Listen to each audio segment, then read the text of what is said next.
Thank you for that. I I think going through everything that I have and going through everything that I still am with chronic illness and chronic pain, I think you learn to be softer. I think you learn to look a little bit wider at a situation. I think you learn not to shut things out so completely, because the things you shut out are always the ones that are still there banging on the door, waiting for you to deal with them. And I think I have learnt a lot, but I think I have still a lot to learn.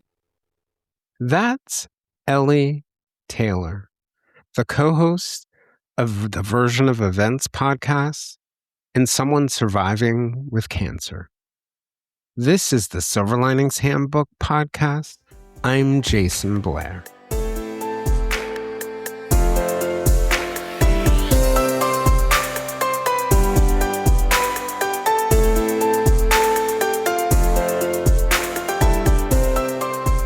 Ellie Taylor is a mother, a co-host of a podcast that's popular in the true crime space, a friend, and someone who walked with me through the difficult times when we lost our friend and our former researcher, Jessica Olive Cash. Ellie and I have talked about Jessica's journey and our journey with her, but today I have Ellie on for a different, equally important topic. When Ellie was 29 years old, she was diagnosed with cancer. She had gone in to give birth to her second child when doctors found the tumor. The diagnosis with cancer radically transformed her life, and it changed her into the person that I met long after the diagnosis. Ellie's still fighting her battle with cancer, and I thought today it would be really powerful for us to explore some of the topics related to it and the universal issues that surround human suffering. I'm glad that Ellie is able to join me today, and I hope you find something powerful in this conversation.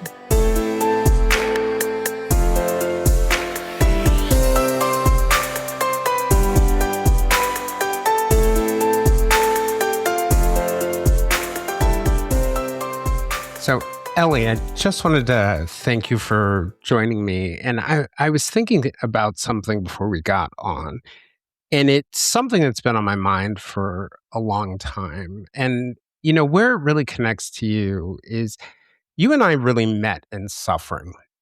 And by that, I mean, we met because of our friend Jessica Olive Cash going through a mental health crisis where she was suffering. Yeah. And trying to help her, it is how we originally connected. And then she died in September of last year. And that was even more in a deep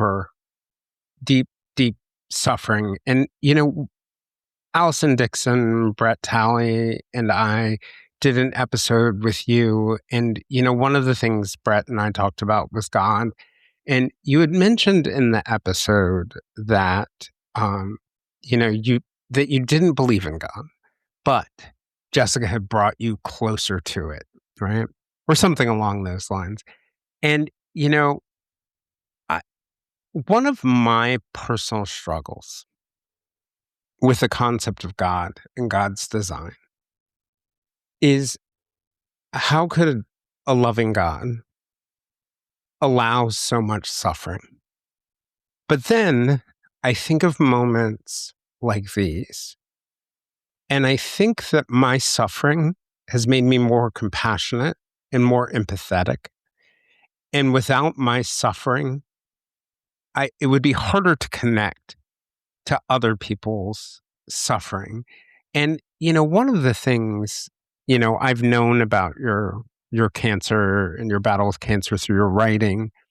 And one of the things that's been going on with me that I haven't talked out about before is I have, since September, right after Jess died, been dealing with an undiagnosed illness that has me virtually debilitated, and they're on it. And this has gotten me thinking a lot about that concept of suffering and what its purpose is.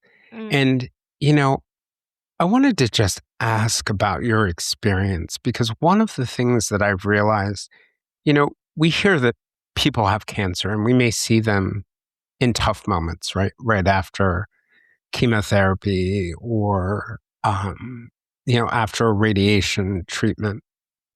But it's a daily physical and mental battle that sometimes is hard for me to get my head around. And I was just wondering what your thoughts on suffering are. Suffering to me is one of those things that I can't connect with an all-loving God. I I understand, and I take your point that suffering, it can make you stronger, it can make you more compassionate, it can do all of these things, and maybe that is the point. But from my cancer journey, I will never forget the look on the doctor's face when she had to tell me at 29 years old, with a 4-month-old baby and a 3-year-old at home, that I had cervical cancer. And I will never forget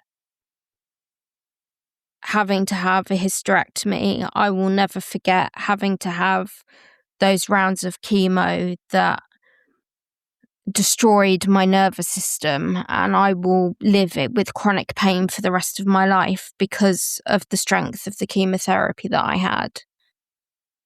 I will never forget the radiotherapy. It's been over 5 years since my diagnosis, and my diagnosis was terminal. I was told that I had 5 years, and I have outlived that. We don't know whether I will continue to outlive that, or whether the cancer is going to make a surprise return at any given moment and finish the job, to be blunt.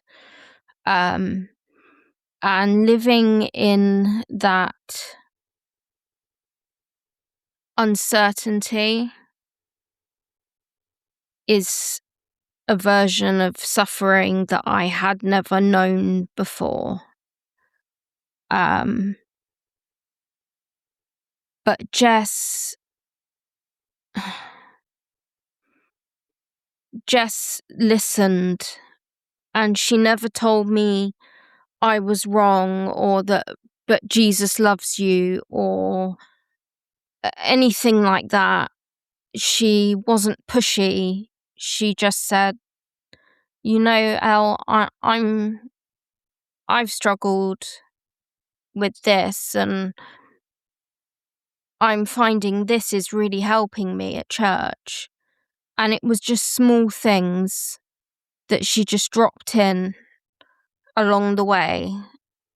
It wasn't like meeting someone on the street whose that direct mission is to convert you.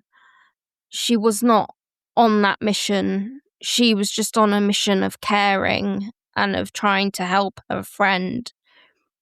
And I will forever thank her for that, because she has brought me closer to God than I was. Whether or not I will ever fully believe, I don't know, but anything is possible in this world. That much I do know. Right. and I don't rule it out. Um, and oddly, when I was having my chemotherapy, I really did get quite close to having a relationship with God because it was so bad, and I wanted so badly to believe that if this was what killed me, there was going to be that afterlife, that it wasn't just going to end, that I would be able to still see from afar my daughters grow up, and I needed to believe that to get through. But it's not something that stayed with me, strangely. Yeah. Well, Uh, maybe it's something you needed in the moment. I too struggle with reconciling that idea of God's love with God's design, at least as we're taught it. But then I think of things like you and me and Jess and this idea of suffering bringing us closer. And I think I have a hard time with that because if if I never would have known Jess if I had not suffered, because I probably would have dismissed her very early on and not even realized that what I was watching was suffering. mm, But but for me to get to that point where I could see that, I had to suffer. And someone suffered before me to help me. And it's this daisy chain of suffering that I'm not even sure what the purpose of it is. But then I think, and this is the one thing, I think that if we have free will, then we will be imperfect. And if we will be imperfect, we will harm people. And if we harm people and we need to be able to empathize with them, then maybe we also need to suffer in different ways. But I wanted to just throw that out there because on that episode, that we did right in the beginning of when I started to get sick, your words really stuck with me as another example, I think, of us being together in that conversation. And through all of our suffering, there being so much wisdom. You were diagnosed very early and uh, and diagnosed or very early in terms of your age, and you were diagnosed because of your pregnancy and birth. Is that right? yeah, that's right. I They found the tumor when I went in to be induced with my second baby. And the awful truth of it is that when I went for my first smear test, which in the UK is at 25, I don't understand why 25 when the age of consent is 16. I think, if you're having sex, then you should be getting checked out by a gynecologist. But I went for my first smear test and they told me it was fine and everything looked good and no further action was needed. And the sad truth of it is that the tests they were doing at the time had a 30% fail rate, and I fell into the 30% fail rate. So what could have been found then and been dealt with just as cells and saved me so much physical anguish and mental anguish, it failed to protect me. They've now changed the way that they do smear tests here. But yeah, it was a real shock when I found out. Nothing, nothing prepares you for it. Yeah. I think about something like cancer, and I don't think cancer is sui generis in this respect, but it is such a lonely battle. because no matter how many people you have around you, no matter how many people you have who are trying to put themselves in your shoes, even if they've had cancer themselves, because it's so unique in every person, and so the treatment necessary, the things that people feel, both emotionally and physically, are so different. And I think about what a lonely battle it is. And maybe with your primary care doctor, you're on a journey with them, but the stakes for them are not as high as the stakes for you. Can you talk to me about whether it felt like that, whether you felt like you were on a lonely journey? Um, at times, yes, but I got on social media at the time I was re-diagnosed for the second time, and I was told that it was terminal. I got on social media and I got loud. I got really loud about how this was wrong, that this was not something we should be allowing to happen in a developed nation like the UK.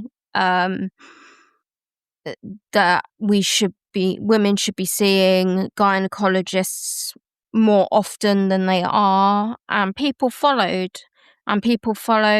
for updates about me and how I was doing, and I had this kind of little army behind me. And for all the moments that, yeah, I was lonely, when when the chemo's going in and the drugs are making you feel horrendous, that was hard. But coming out of it and being able to tell people that after my first 3 rounds of chemo,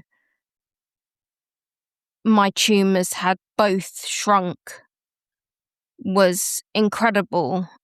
And so it's this weird mix of not being alone, knowing you're not alone, being totally alone, and having these highs and lows. It's the most bizarre experience. I mean, I got into newspapers and magazines here with my story. I was determined that what happened to me, I would fight to make sure it didn't happen to somebody else. And that was going to be my legacy. If I was going to die, my legacy was going to be fighting for the right treatment for women. Hmm. One of the things I was thinking about as you were talking is this idea that, and I do believe that, and the research bears this out, social media does terrible things for mental health, and well-being, but it also does beautiful things. And one of the beautiful things about social media is it gives us a way to connect with a much broader audience of people in a much broader support group. And maybe you do need to sift through that to find the gems, but you can find gems all over the world through that. And when I think about what you describe as finding, it sounds like you found belonging. You turned a sort of fork in a road that led you to other people who had deep empathy and understanding and were able to touch you. And I really believe that belonging is an intentional everyday practice, and that we have to create it for other people, and we have to be willing to accept it when we're on the other end of it and create it. And it lets us bring our whole selves to something. And I think about that with me in the true crime community. One of my guests, John Mitchell, who he's an attorney and he's an executive coach, and he kind of pointed out to me that one of the nice things about watching me over the years and watching my posts, and we've worked together, is that he sees I've developed a sense of belonging in the true crime community. And I actually think that while I am interested in crime as somebody who was a crime reporter and I'm interested in solving puzzles, it's actually the belonging that keeps me around. It's the community, and it's the connection. How important was that for you on your journey to have connections? Oh, massively important. From the people online to, I was in hospice, so the hospice nurses, um, who were angels. If there are angels on this earth, they are hospice nurses. And my family, and my kids. My kids are the reason that I fought so damn hard. There's no other reason. I genuinely believe that had I not had my children, it would have been a very different outcome. I was determined not to leave them, and having that sense of belonging in that world, and was settling almost. It made me less anxious. It made me less depressed because I knew I belonged somewhere, if that makes sense. Oh, it does. Yeah. Jerry Colonna, who's a philosophical guy and another former guest and an executive coach too, in essence says, heal yourself so you don't harm others. And John, who I had mentioned before, says, show up for others so they feel mattered or that they matter. And I think it sounds like your community, your family showed up for you and reminded you that you mattered. And I think one of the things about suffering and the risk of death with something like terminal cancer is that we realize in a way that's hard for people to fathom how small we are in the universe, how fragile we are in the universe. And it can be helpful on some levels and it can be dispiriting on others. So when the world around you is telling you you matter, that fight makes a material difference. And, I know a lot of people will talk about things like will to live, actually physically healing the body, mind-body connection, things like that. But I mean it on a more sort of basic level, that when you're reminded that you matter, it's easy to make that choice, or easier to make that choice to get up and actually go to the appointment and not cancel it. Because you have a choice in every moment of your treatment, whether to engage or not engage, or give up or not give up. And I think it's important. It's funny you mention that.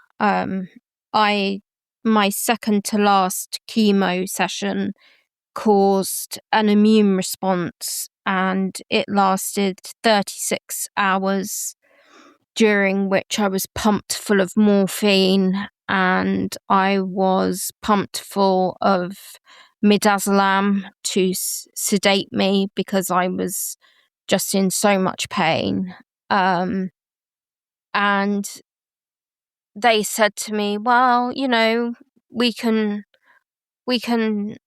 drop the dose of the last one, or you can skip the last one if you want to. And there I was with this option. And I thought, no, I need to have it done full whack, knowing what's going to happen. I'm going to have another immune attack. Only this time I would be in the hospice for it, so that I wasn't at home and I was able to have better access to drugs and things like that. And so I chose to go for it because I knew in myself that if this was the last one and then it was time for scans, and if there was not shrinkage or there was no change or they were still there, because I'm still hoping for some miracle that they both disappear, I will blame myself forever for not having had that final treatment. And I think that choice was made easier by the fact that I had so many people around me who were willing to support me through it, who knew what was coming as just as much as I did, and still stood by me and got me through it. And yeah, it, it you have that first bout of chemo, and I don't know about anybody else. I can't speak for them, but I went in all bravado, like, yeah, come on, let's kick some ass. Let's get rid of some cancer. Let's do this. And then the second one rolled around, and I didn't have that same bravado. I was meek and sort of didn't want to be seen, and sat there because I knew I had to, but I didn't want to. And I was sort of fighting against myself. But it was all down to support and having people there to support you, even if they don't know exactly what it's like. That can be enough sometimes just to get you through, the next chemo, just to get you through the next appointment, you know? Yeah. Yeah. I think about this a lot when I think about Jess, and I think about this conversation that I had with her. And this was, I think it was after her last big breakdown. And one of the things that we talked about, pain reveals what's true.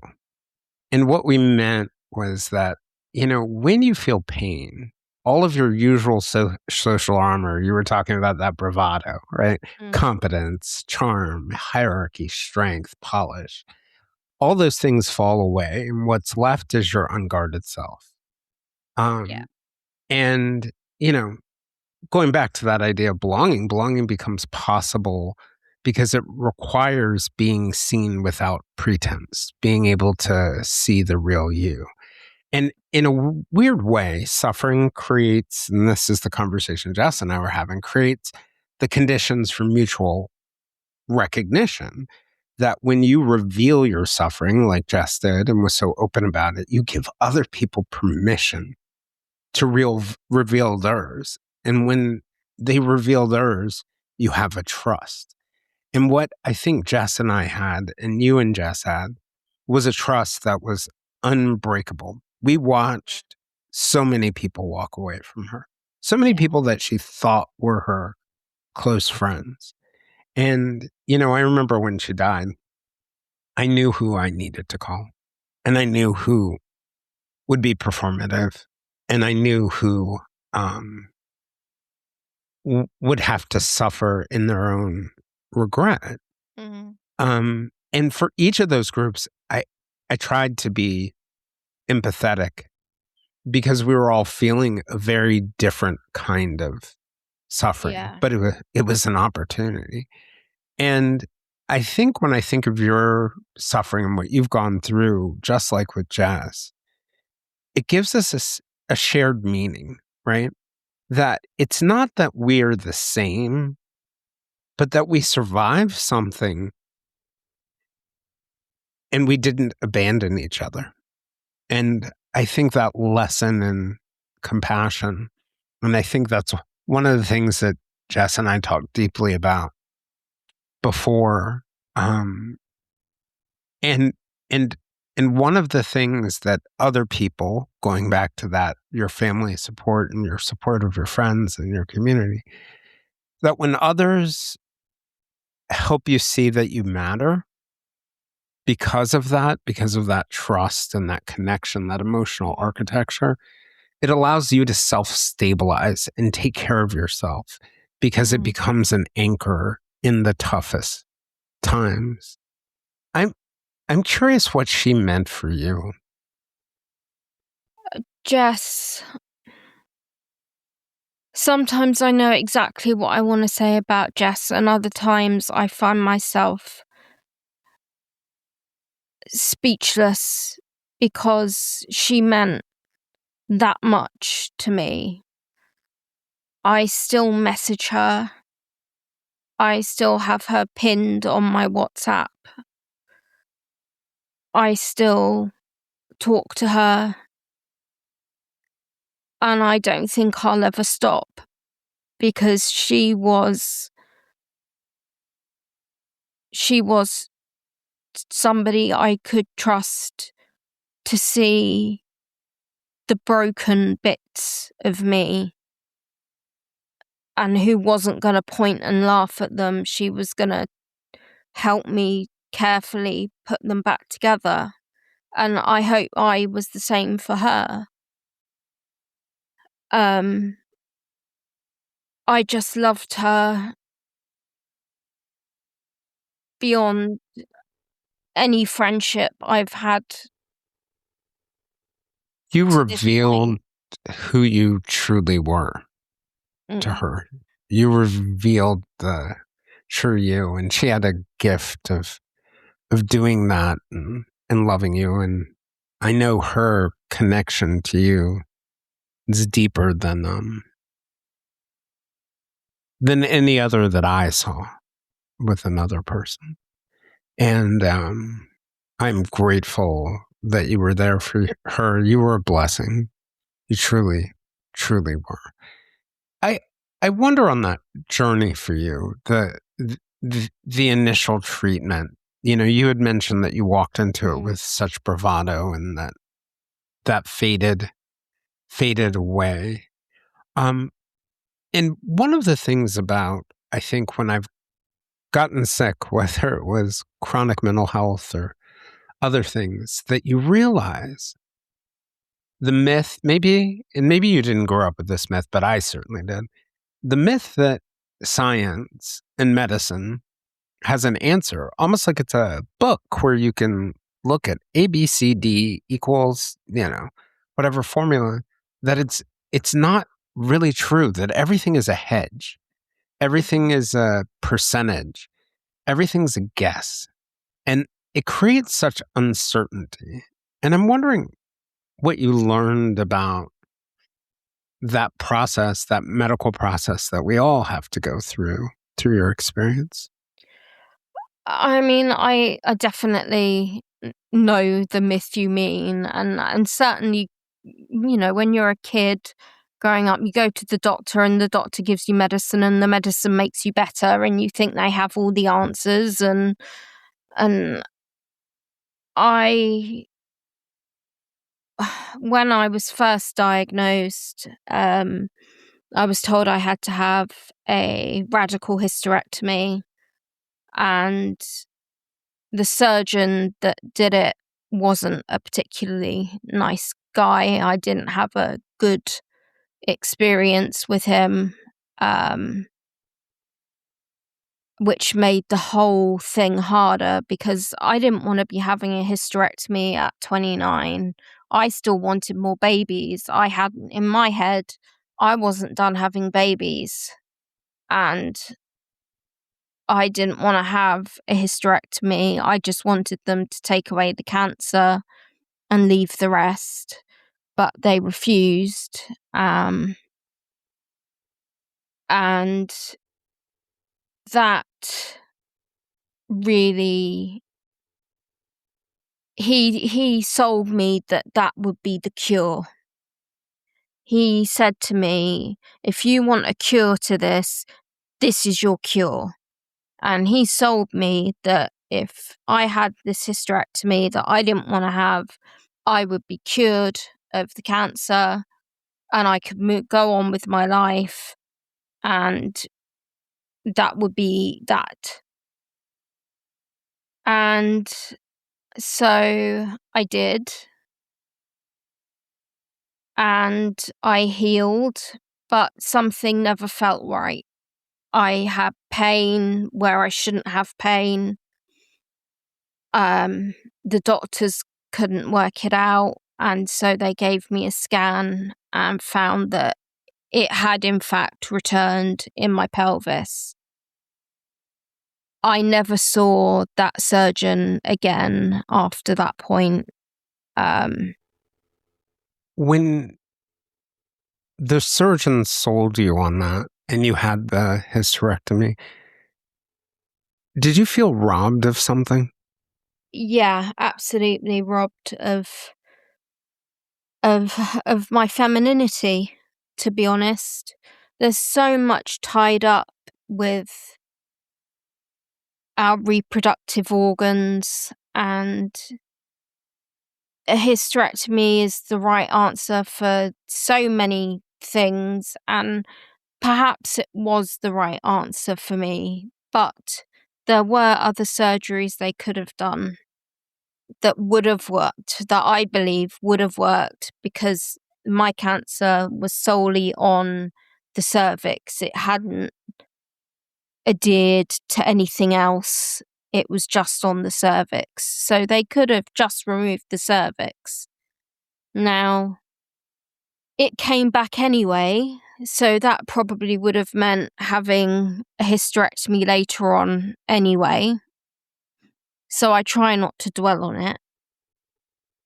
But I felt bullied into something that I didn't want to do, and then robbed of my femininity, and it made me feel like I was useless all of a sudden. So much of my life I'd spent wanting to be a mum. It was my big dream in life to have a family, to have children, and I had 2 amazing daughters. And so maybe it's a little selfish of me that, I wanted to be able to potentially have a third.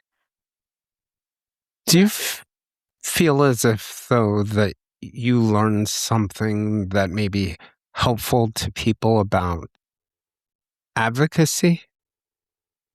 Um, I think about it this way. Maybe you would have come to the same conclusion as the doctor about having a hysterectomy, but maybe you would have found more peace.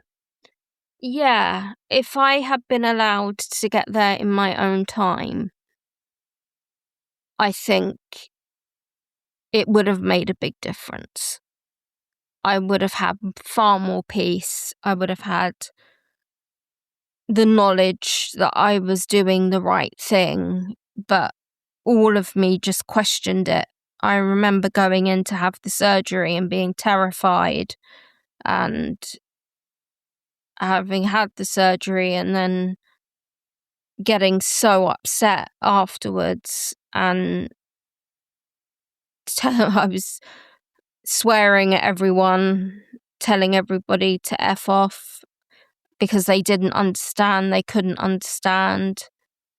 And I think I was put through something really rather traumatic before I was ready to actually understand it and be willing to go for it.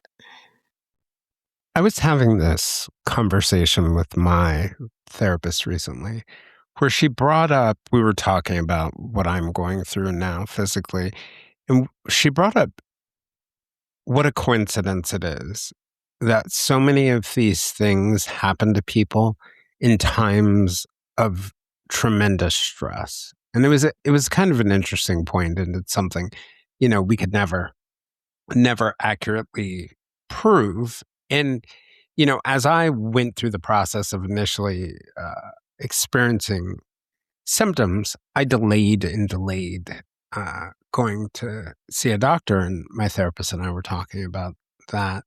And I was thinking that we underestimate the psychological aspects that go with medical treatment. There's nothing more personal than our bodies. And sometimes, like the example that you're giving, where if you had been given time to get to the right place psychologically, maybe it would have been easier for you to embrace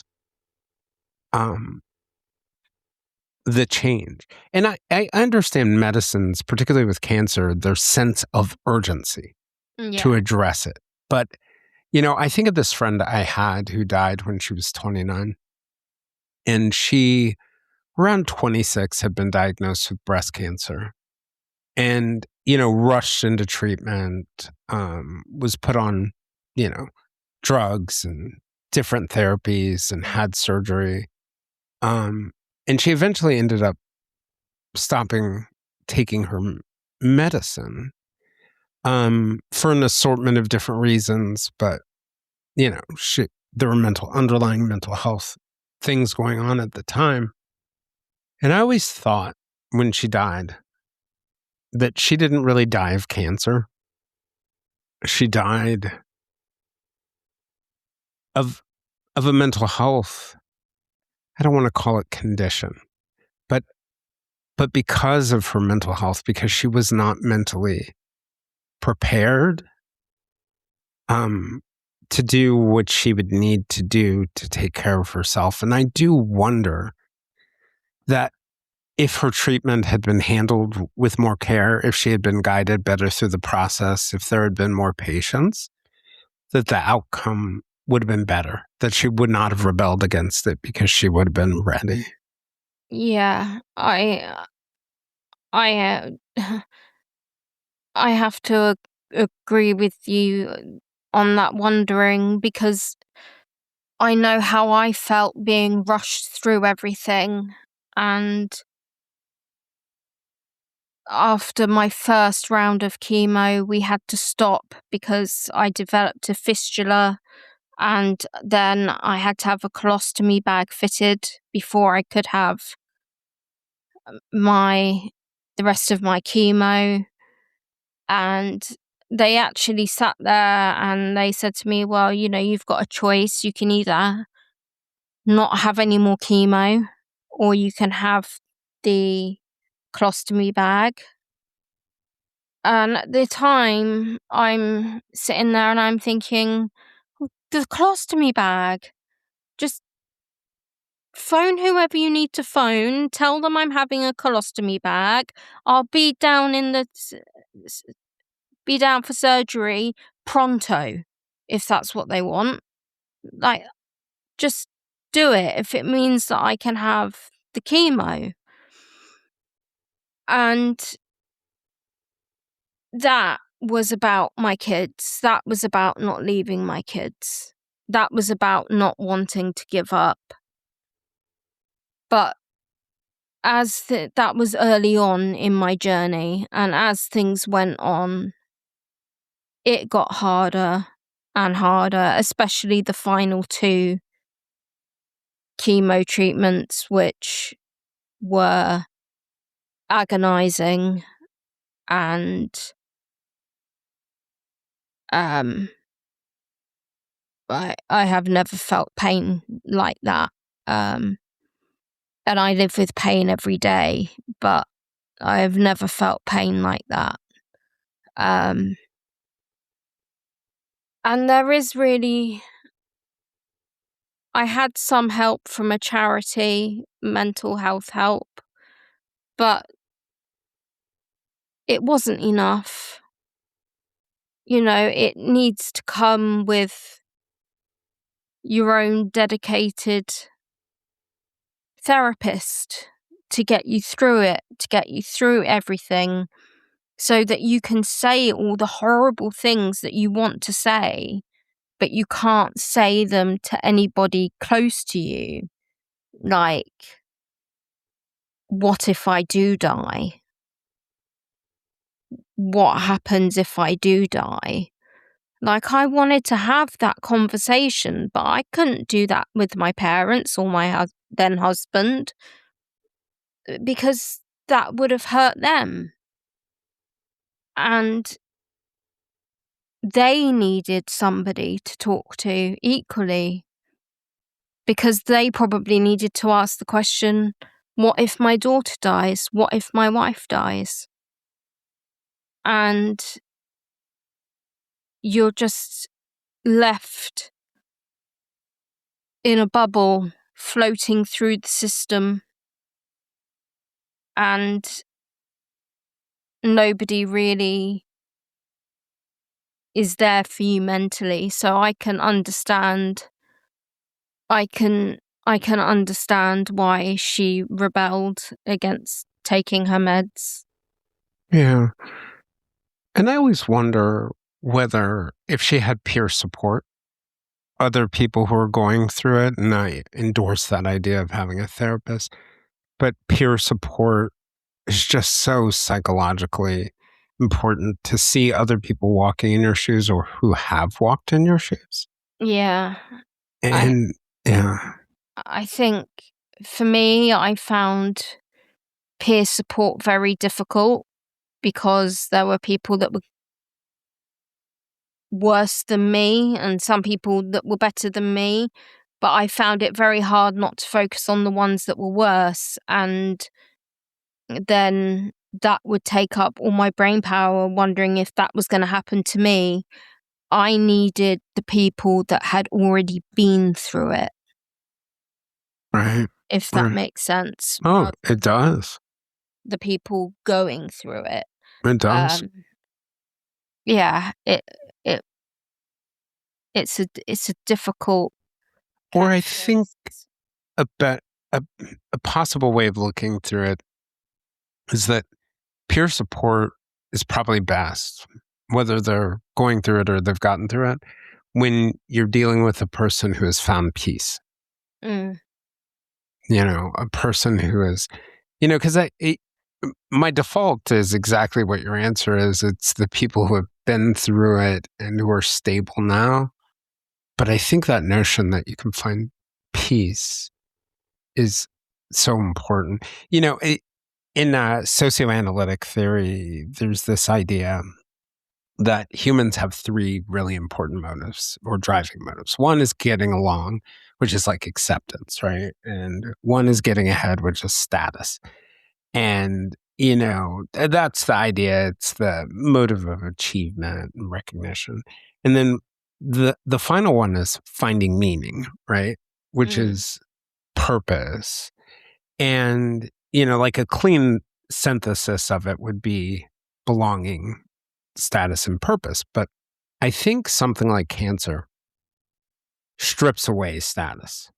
It makes it almost irrelevant, except for in one regard, where it links to our purpose and it links to our belonging. And in listening to your story, the choice of having the hysterectomy kind of grabbed that piece of status, that status as a mother or a mother of more children.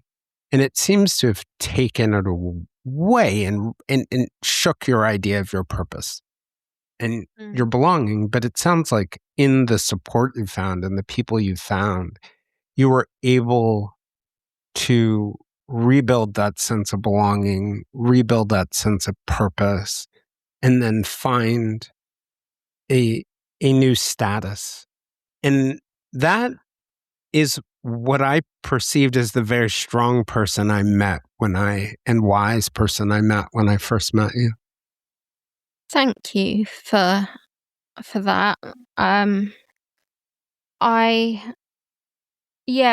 think going through everything that I have and going through everything that I still am with chronic illness and chronic pain, I think you learn to be softer. I think you learn to look a little bit wider at a situation. I think you learn not to shut things out so completely, because the things you shut out are always the ones that are still there banging on the door, waiting for you to deal with them. And I think I have learnt a lot, but I think I have still a lot to learn. I feel the same, but I feel like I've learned a lot from you. Thank you. Yeah, I hope that's what my story can do for people, can help them to see things in a different way. Yeah. It's not the cancer survivor I see. It's the person I saw. You know, I didn't know you had cancer when I first met you, and I didn't even realize what I was seeing was a human that was created because of in part because of the aftermath of that. I think this is a great place to wrap up, but I wanted to give you a chance for any closing thoughts. This has been a powerful conversation for me, an unexpected one, and I'm glad we've had the chance to have it, but I wanted to give you a chance for those closing thoughts. I agree with you. This has been a very powerful conversation and a very deep one. And I hope it's one that your listeners can take something out of or feel less alone because of. I'm sure that Jason will link to my either my true crime podcast page or my page. If anybody is out there going through something like this, don't be alone. Don't be a martyr. Message me. I'm only a message away, and I will do all I can to support you from afar. And I think that's my final thoughts and what I wanted to say. Thank you. And you brought it full circle. We may not have the answer to why a loving God allows so much suffering, but